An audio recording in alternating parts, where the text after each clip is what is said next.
Bonjour à tous, je suis contente de vous retrouver.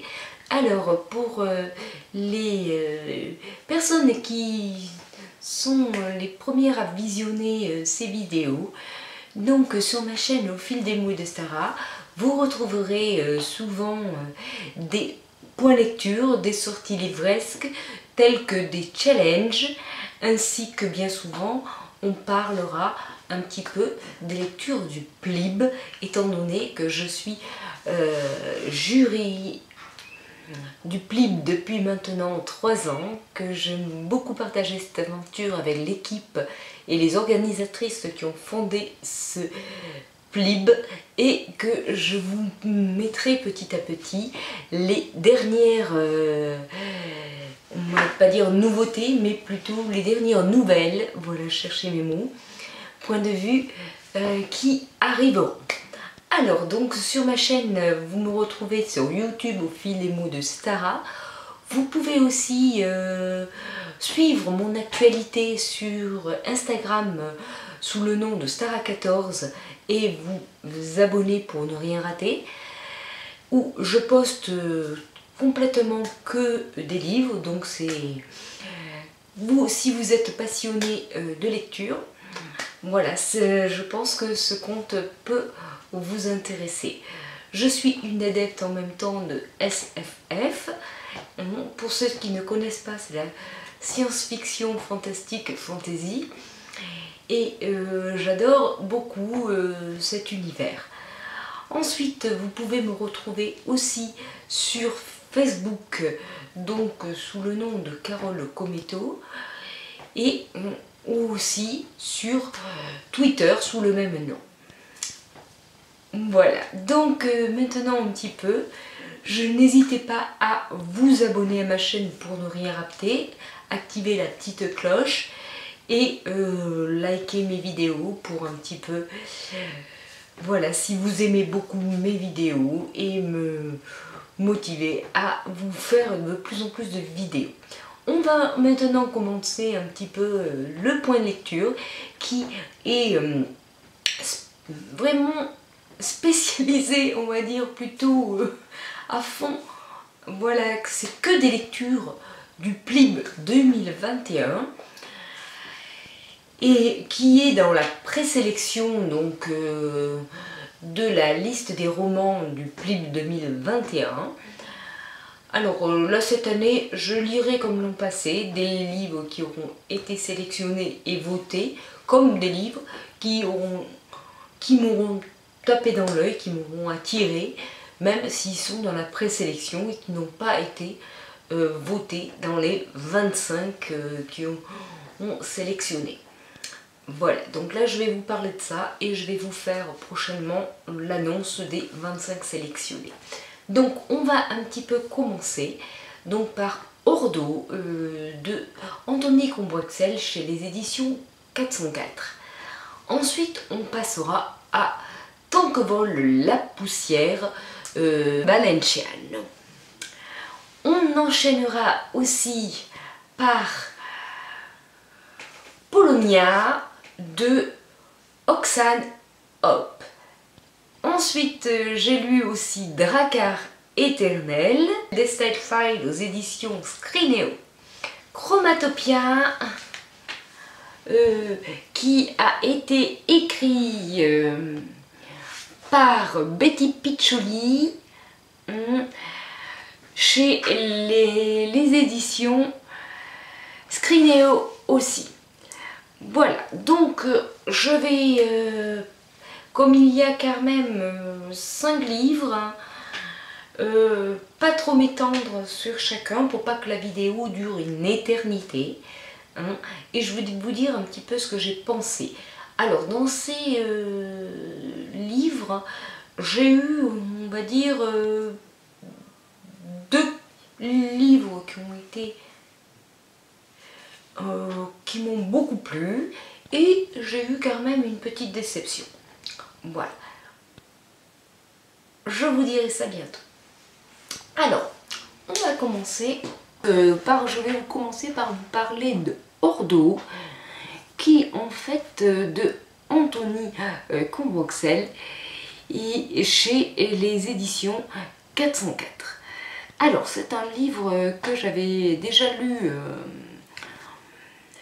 un de ces livres de l'auteur que j'avais bien aimé, que c'est un livre qui se lit assez facilement, qui a beaucoup d'actions, on ne s'ennuie pas du tout une minute, donc en fait où on retrouve en fait un univers un petit peu de mafia, dans une magie assez sombre, et où on est dans une ambiance de familiale.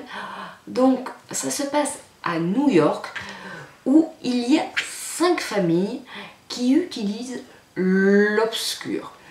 Une magie, on va dire à peu près noire, ça m'a fait un petit peu penser à ça. Voilà. Et là, les choses vont un petit peu se corser, car Ambrose Donosius, qui a 356 ans, va décéder dans le trajet qui le mène vers un autre dirigeant d'une famille nommé, en fait, je crois que c'est Buzz, si je ne me trompe pas.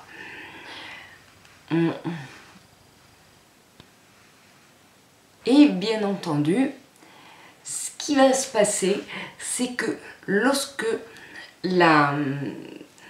tous les membres de la famille qui se réunissent comme d'habitude, pour un petit peu, qui ont l'objectif de faire un petit, on va dire un cambriolage, ils vont rester un petit peu assez, d'un coup, bêtes et pas savoir trop, pas quoi faire, mais disons un peu sur leur réserve, parce que le chef est décédé et la première question va être qui va le remplacer. Ça va être beaucoup une question qui va titiller certains d'entre eux.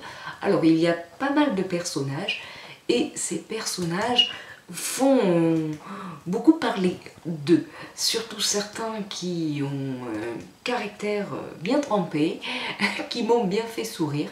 Ça se lit très facilement.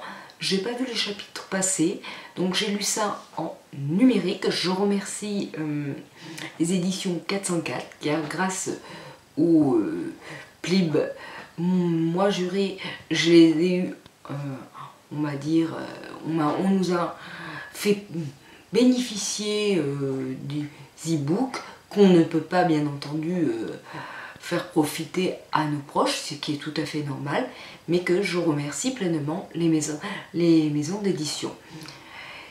Donc on peut revenir à l'histoire. C'est une histoire qui bouge énormément et où en fait ils essayent d'être solidaires et ils vont devoir aller voler une couronne pour reprendre le flambeau.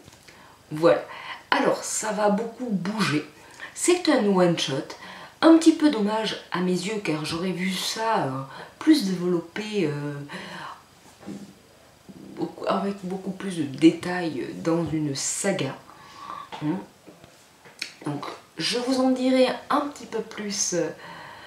Voilà, moi c'est ce que j'en ai pensé. C'est un petit peu dommage que ça n'a pas été une saga, mais un one-shot m'a bien plu. Je dirais, alors c'est une... Il a beaucoup fait parler de lui, qui a quand même été assez intéressant à suivre. Je ne me suis pas du tout ennuyée. Alors c'est un univers vraiment qui est top, qu'il y a beaucoup de retournements, de rebondissements, d'actions, où franchement on a tellement hâte de savoir ce qui se passe qu'on a du mal à le lâcher. Une histoire qui met quand même un petit peu de temps, une centaine de pages avant de s'installer, et dans un univers de magie très intéressant. Voilà, avec des personnages, je vous dis, qui, hommes comme femmes, qui ont un sacré caractère, hein, et dans un monde mafieux où la magie est vraiment démoniaque. Donc il y a beaucoup des illusions un petit peu qui s'entremêlent, beaucoup, je veux dire, qui laissent sur sa fin. Et voilà. Donc la fin laisse un petit peu sur sa fin, vous n'avez qu'une seule envie, c'est que ça continue. Voilà, je vous en dis pas plus, ça m'a bien plu. J'étais un petit peu mitigée car j'avais envie un petit peu d'en lire un second. Voilà. Donc, pour le deuxième livre, donc, qui est Tant que vole la poussière. Alors, Tant que vole la poussière est une de Cameron Vallettian aux éditions, je me trompe toujours avec cette maison d'édition, Magic Mirror. Car moi je l'ai baptisé complètement d'un autre nom, Black Mirror. Ne me demandez pas pourquoi, je ne sais pas pourquoi. Alors, donc là en fait, c'est une histoire qui est une réécriture du conte de Peter Pan, comme j'ai vu ça plutôt comme une suite, puisque en fait ça se passe, on va dire, bien 20 à 30 ans après. 30 ans après, je dirais même. Donc en fait, c'est Wendy qui a grandi, elle n'est plus maintenant jeune, elle est devenue mère, elle a une trentaine d'années et malheureusement, elle a vécu le décès de son mari, Michael. Je crois pas que c'est Michael qui s'appelle, mais bon, son prénom m'échappe. Et malheureusement, elle a perdu. Sa fille a disparu. D'un coup, elle s'est levée un matin, elle n'y était plus, elle était partie. Elle a la certitude que sa fille est toujours vivante, toujours en vie, et elle a envie de suivre son instinct, car pour elle, sa fille doit être quelque part, mais elle n'ose pas trop en parler à son frère, car il a l'impression de la prendre pour un peu une folle. Donc un beau jour, lors d'une soirée, elle va rencontrer à nouveau une ancienne relation, on va dire, pas un ami, qui est en fait Hook. Donc Hook, comme vous pouvez vous en souvenez dans Peter Pan, qui est le capitaine Crochet. Donc lui aussi a bien évolué, a bien dans sa vie et n'a plus du tout, on va dire, est devenu plus mature. Et en fait, elle, par contre, elle noie un petit peu son chagrin dans de l'opium. Donc, elle a un petit peu besoin de reprendre beaucoup de, on va dire, de force pour se redonner un petit peu du tonus et arriver à arrêter la drogue. Et un jour, bon voilà, ils se rencontrent à nouveau et en discutant, en refaisant un petit peu connaissance, il signe un deal comme quoi Wendy arrive à convaincre donc Hook à retourner sur l'île de nulle part.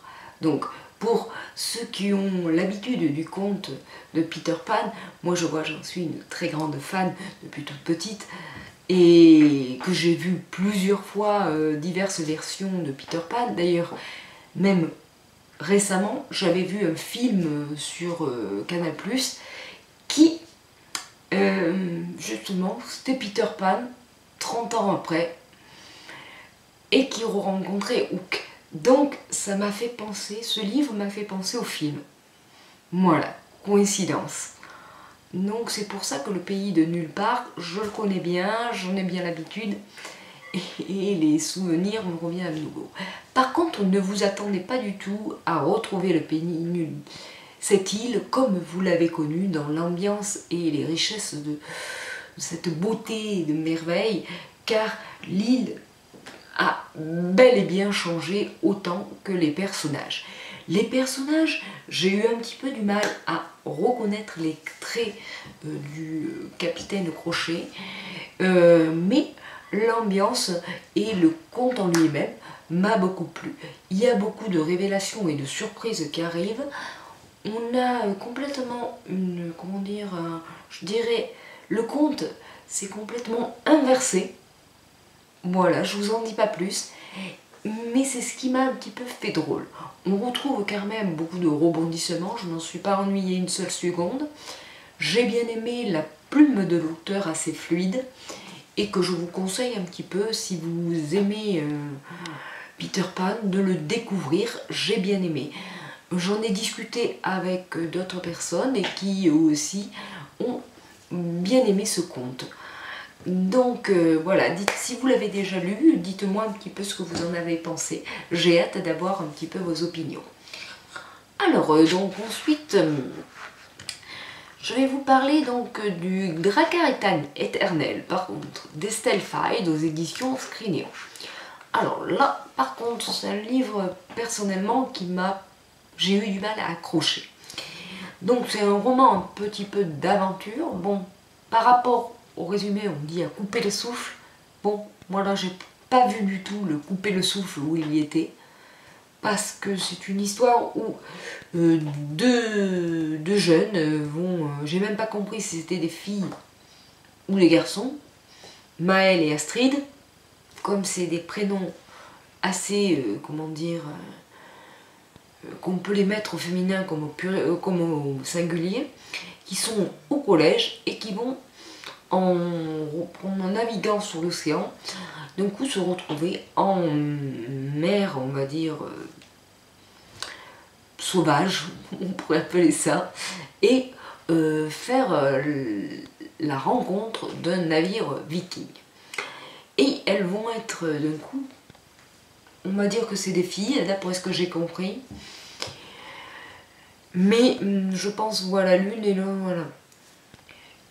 Mais j'ai trouvé ces jeunes adolescentes très naïves et que l'intrigue n'était pas trop bien construite. Moi, je veux dire, j'ai eu un petit peu du mal. Heureusement d'ailleurs que le livre était assez court parce que, je veux dire, je sais pas, je vous dirais bof, c'est tout ce que j'en ai pensé. Ça m'a pas accroché du tout parce que je me suis un peu ennuyée. Voilà. Donc, ces navires vikings, elles se font...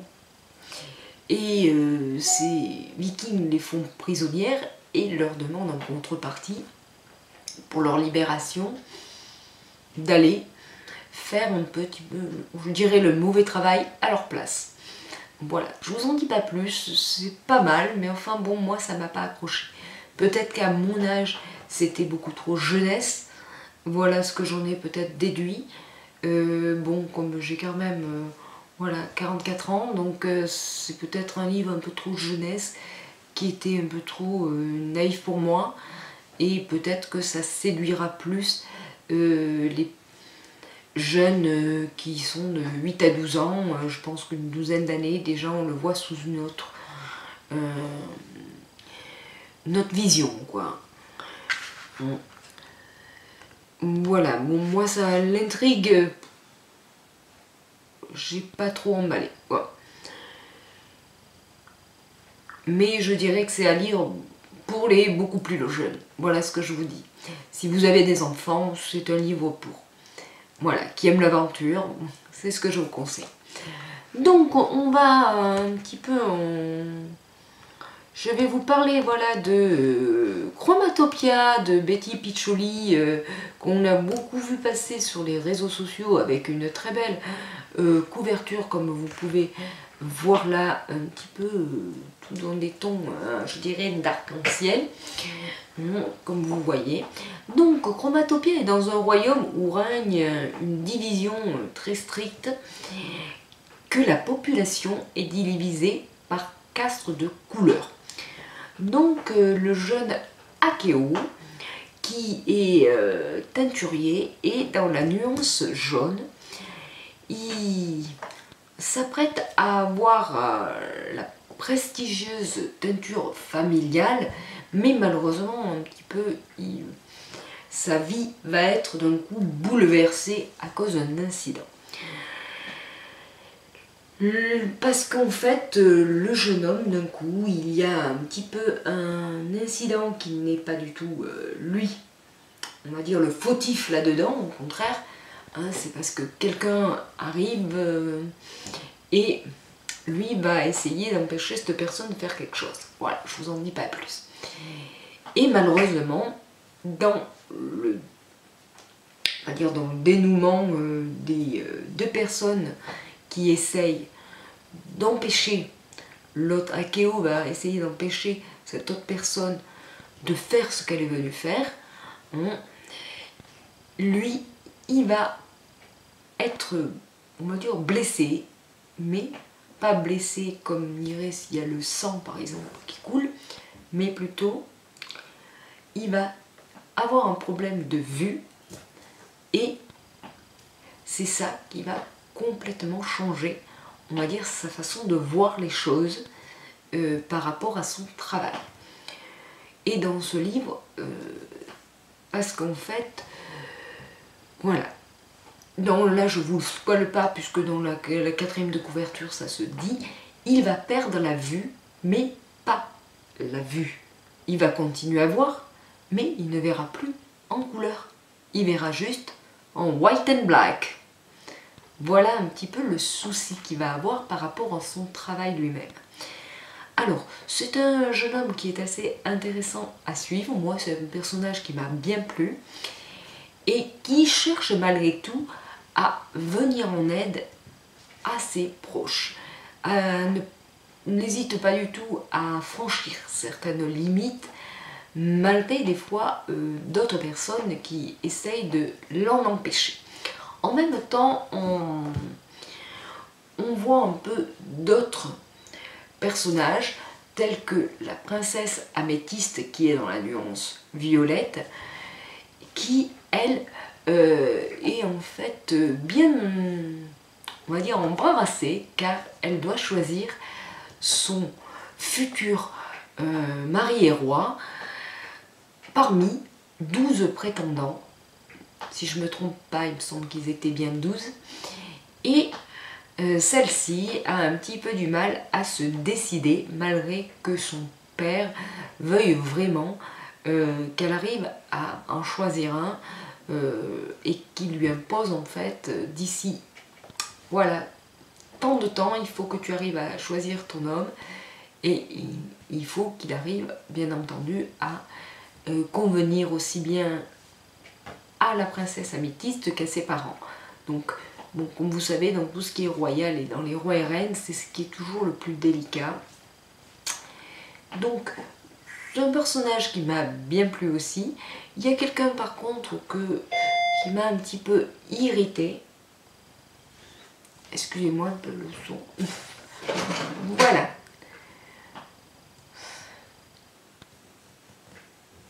Donc, c'est une histoire qui m'a bien plu, qui finit assez d'une manière inattendue.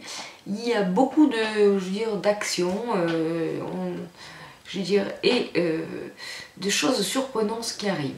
La fin, à un moment donné, je m'y attendais pas du tout. Et j'ai bien aimé comme ça finit, que ça change un peu. À part un petit peu un personnage tel qu'une domestique qui m'a un petit peu irritée à certains moments parce que je ne l'ai pas trouvé très sympathique, malgré un petit peu l'aide que la princesse lui a apportée. Mais bon, vous comprendrez petit à petit si vous l'avez lu et vous me direz un peu ce que vous en avez pensé. Donc, on va finir par... alors, le dernier livre que j'ai lu qui est Polomnia de Descendre. Alors, je cherche le titre pour pas vous raconter. Voilà, de l'Armédeuse. Alors, par Polonia de Larmes et de Cendres, chez les éditions de la Plume Blanche, et dont l'auteur est Oksane Hop. Voilà, je m'excuse, mais j'ai été un petit peu interrompue par... J'ai mon père qui a lancé à distance une imprimante, alors du coup ça m'a déconcentré complètement. Donc en fait là, c'est un livre que j'ai énormément bien aimé. Alors c'est un livre qui commence une saga. Donc c'est deux sœurs, Polonia et Io, qui vont sans faire exprès, d'un coup, en baladant, tomber dans un puits par accident et basculer complètement dans un monde parallèle, dans un monde différent. Et lorsqu'elles arrivent dans un autre monde, donc Polonia et sa famille vivent dans le royaume de Sheila, et en fait, quand elles vont arriver là-bas, elles tombent carrément dans un puits, leur destin complètement va être bouleversé et leur avenir s'ouvre complètement, mais dans une vision complètement différente que ce qu'elles pensaient. Dans un souffle vraiment nouveau, mais c'est un livre qui m'a beaucoup touchée, et dans une dystopie avec des accents terriblement, on va dire, sombres. Je dirais qui vous montre beaucoup de cruauté par rapport à l'armée, car quand elles tombent là-dedans, elles sont donc assaillies par l'armée, et l'armée veut d'un coup les mettre en cellule.